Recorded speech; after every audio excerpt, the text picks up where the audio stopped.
Хакеры из группировки Black Mirror опубликовали аналитическую записку о сценариях окончания войны, подготовленную еще в апреле для главы Сбера Германа Грефа. Верим ли мы в реальность этого документа? Как всегда, оставляя 1% на сомнение, в целом верим. Black Mirror – известный источник, который ранее не был замечен в подделке результатов своих хакерских атак. В сегодняшнем рассуждении мы будем исходить из того, что записка настоящая. Такого рода утечки чрезвычайно ценны. Они позволяют нам понять, что система думает о себе и о своих перспективах. Когда ее работники общаются между собой, а не отыгрывают роль на публике. Тем более это ценно в условиях, когда содержательная публичная дискуссия просто невозможна. Когда Герман Греф может лишь сказать, что все мечтают об окончании войны, но ничего более существенного сказать не может. Еще интересней, что аналитическая записка Сбера – это рассуждение о будущем, о том, что война должна бы как-то закончиться, какой-то обозримой перспективе. И надо будет что-то с этим делать, жить как-то дальше. И это пишут для руководства крупнейшей российской компании в то время, когда официальная и единственно верная версия сводится к тому, что, мол, воевать мы можем хоть 20 лет. Прежде чем разберем эту записку, а там прямо интересно, быстро напомню. Во-первых, я открыл сайт «Идите на». Там будут разобраны все кандидаты в Госдуму, как партии, так и одномандатники. Сейчас там уже есть на что посмотреть, несколько округов и анализ партийных списков. Загляните. А еще по ссылке в описании доступны собранные нами способы обойти блокировки интернета в России. А если вы подыскиваете себе VPN, присмотритесь к VPN Liberty. У него сейчас действует акция, 30 дней можно попробовать сервис бесплатно.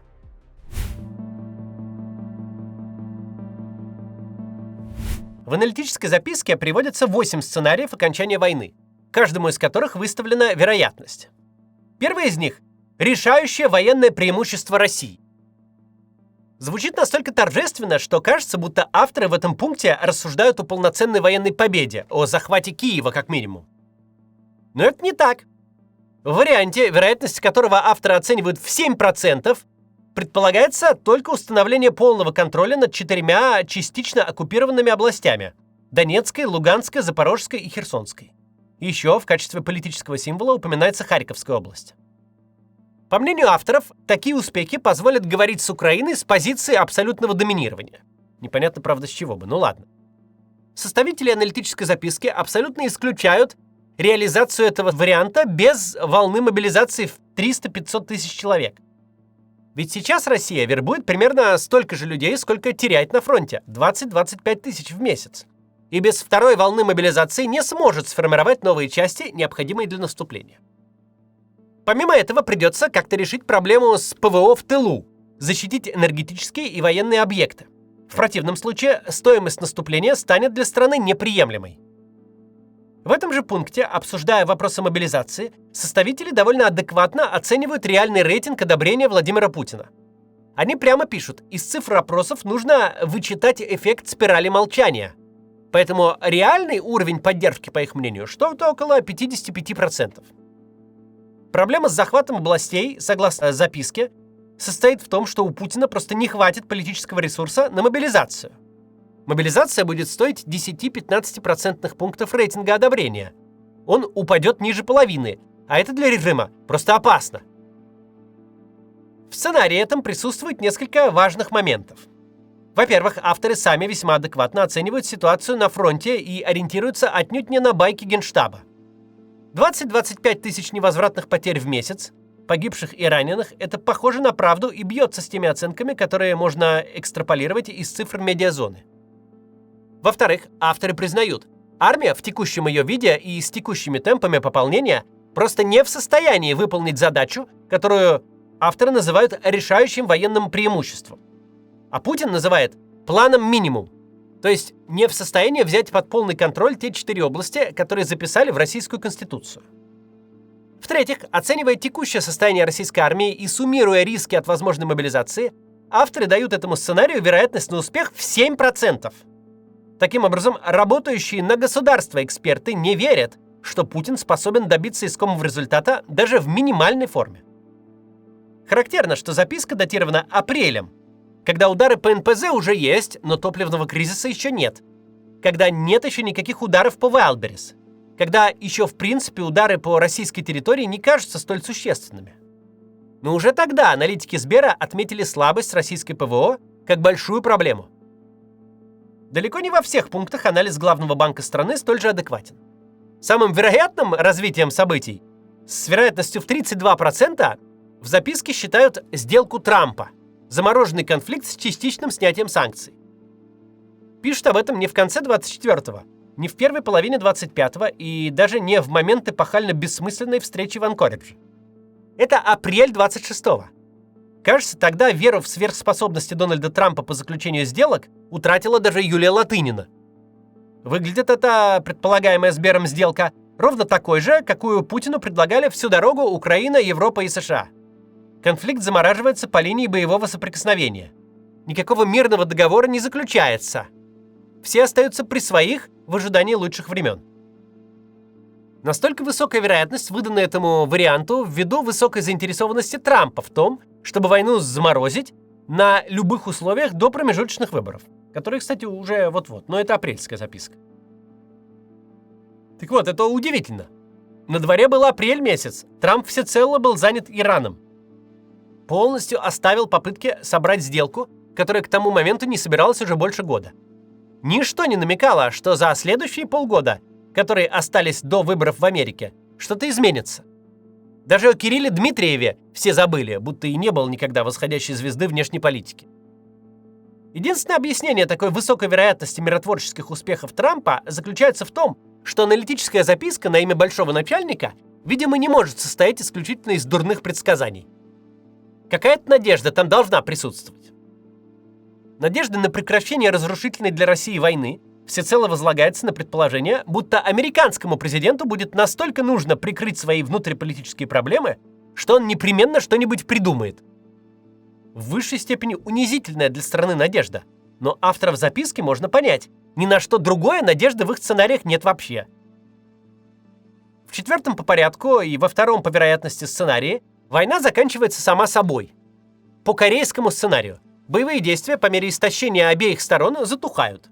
Россия получает нормализацию войны и экономическую передышку.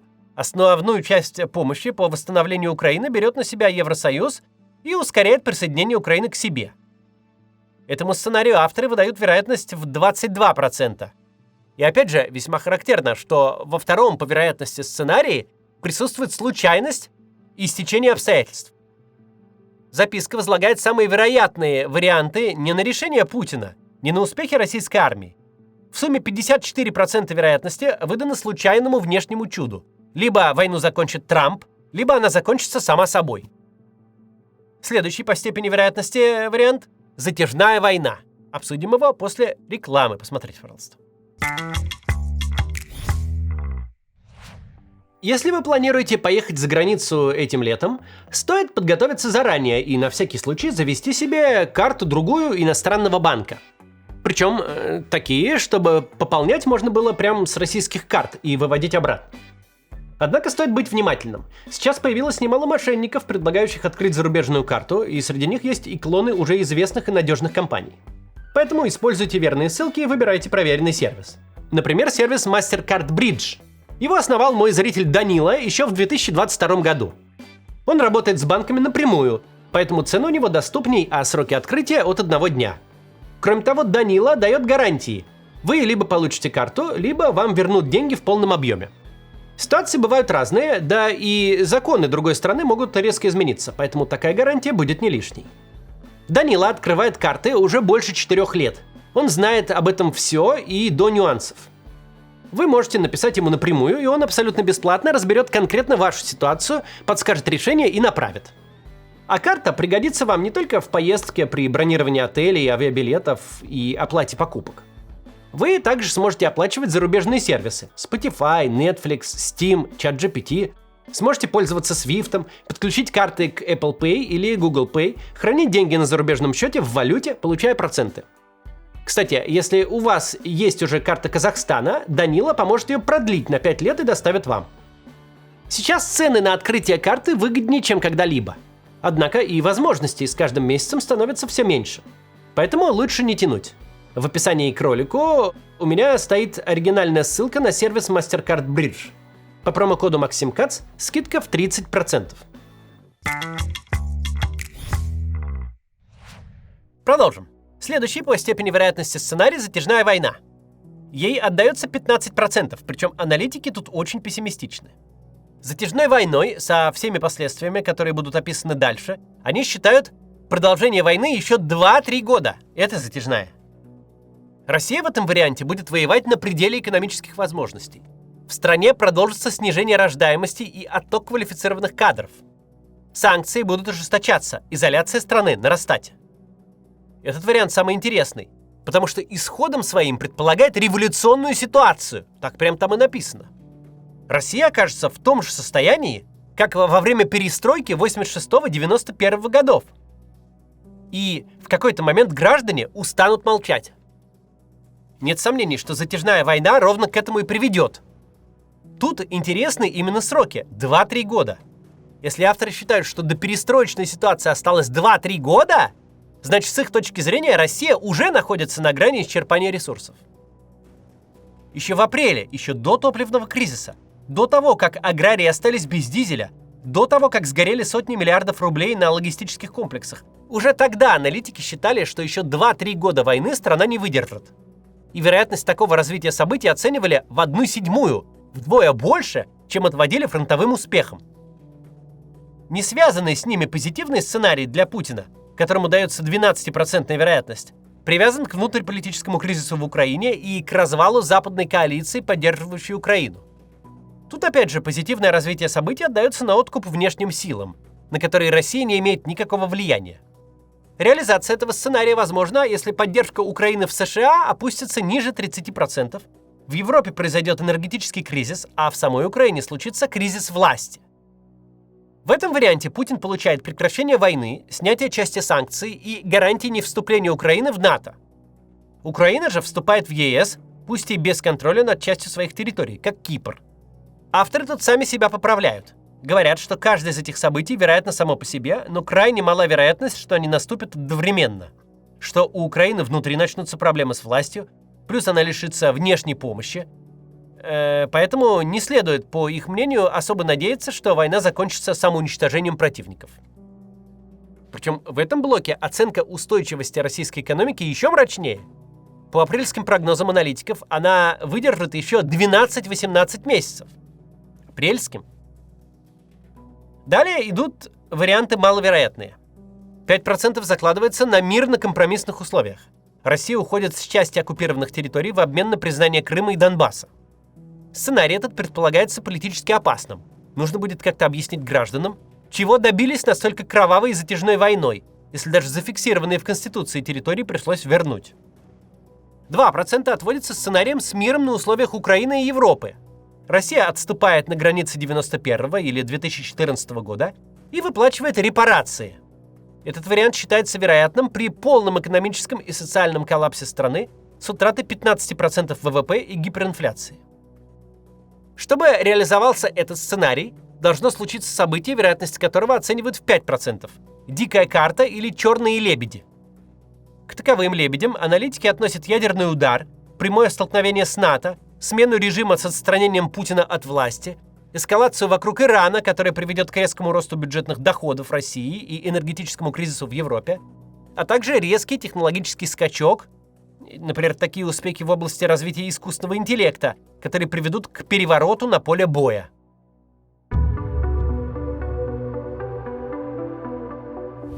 Какие важные выводы можно сделать из этой аналитической записки, которая не должна была стать достоянием публики и предназначалась только для глаз Германа Грефа? Высшие государственные чиновники, к которым Греф, безусловно, относится, хотя и возглавляет коммерческую структуру, Сбер, очень сильно переживают о будущем. Причем о будущем скором. Сроки, о которых идет речь, 2-3 года или 12-18 месяцев. В условиях войны, идущей 5-й год, это краткосрочная, в крайнем случае, может быть, среднесрочная перспектива. Нет рассуждений о том, что Россия способна воевать еще 5 или 10 лет.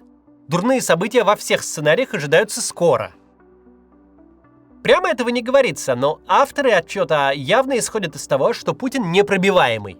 Что главный катастрофический фактор тут именно Путин.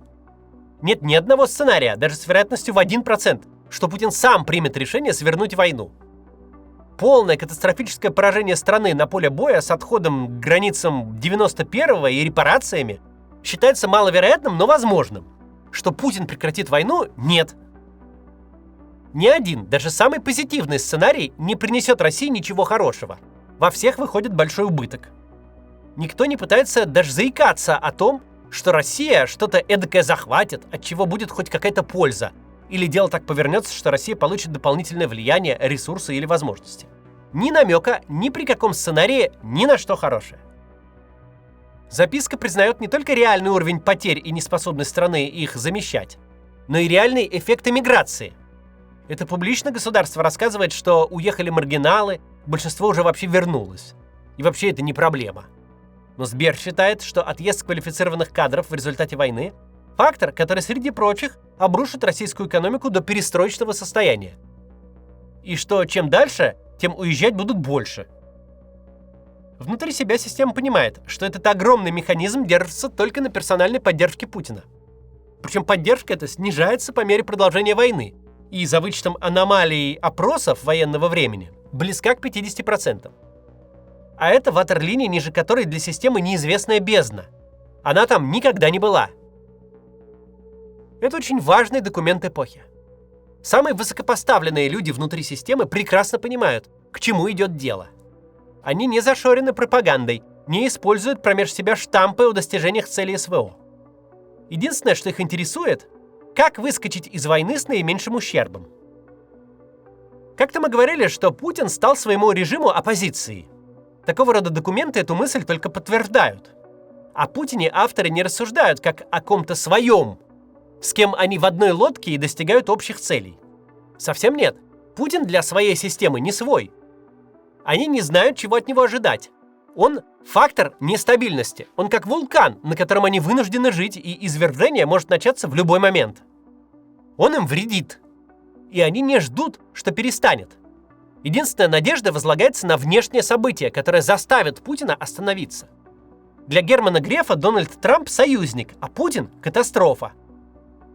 Даже если не оценивать конкретные сценарии и вероятности, сама эта записка в высшей степени позитивна.